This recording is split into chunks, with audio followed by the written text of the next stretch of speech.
അസ്സലാമു അലൈക്കും.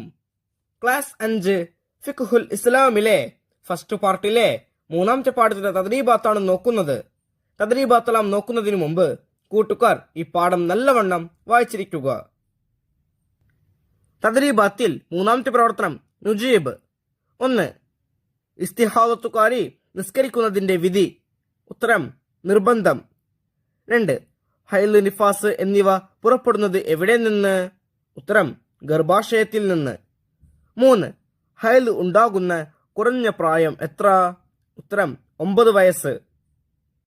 4. ഹൈലുകാരി നിസ്കാരം ഖളാ വീട്ടുന്നതിന്റെ വിധിയെന്ത്? ഉത്തരം ഹറാം. 5. ആയിഷ ബിബി റളിയല്ലാഹു അൻഹ കരഞ്ഞത് എന്തിനായിരുന്നു? ഉത്തരം ഹജ്ജിന് വേണ്ടി അവർ പുറപ്പെട്ടു. വഴിയിൽ വെച്ച് ആർത്തവമുണ്ടായി.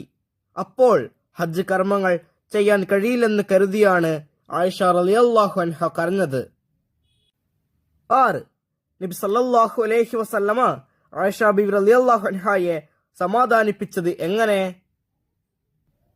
ഉത്തരം ആർത്തവം സ്ത്രീകളുടെ പ്രകൃതിയാണ്.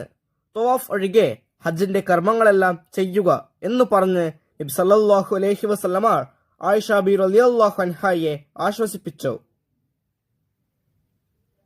7. ഈ പാഠത്തിൽ പറഞ്ഞ സാജിദ എങ്ങനെയുള്ള കുട്ടിയാണ്? ഉത്തരം അവൾ നല്ല വായനാശീലമുള്ള കുട്ടിയും നല്ല അനുസരണയുള്ള കുട്ടിയുമാണ്. തദ്രീബാത്തിൽ നാലാമത്തെ പ്രവർത്തനം നക്തുബ്. ഇവിടെ കൊടുത്തിരിക്കുന്ന വാക്കുകൾ അതുപോലെ തന്നെ എടുത്ത് ഓരോ ബോക്സിൽ എഴുതണം. അപ്പൊ നമുക്ക് ഓരോ വാക്കും വായിച്ചു നോക്കാം.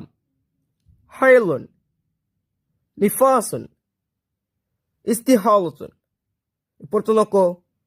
പ്രസവം, ഗർഭാശയം, സ്ത്രീ. ഇനി അടുത്ത പേജ്.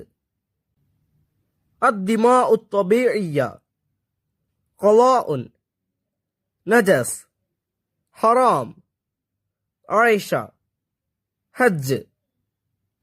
ഇപ്പുറത്ത് നോക്കൂ.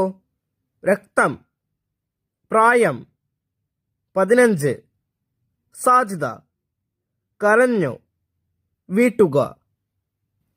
ബാക്കിയുള്ള വർക്കുകൾ ഈ പാഠത്തിലെ വീഡിയോയിൽ കൂട്ടുകാർക്ക് ലഭ്യമാകും.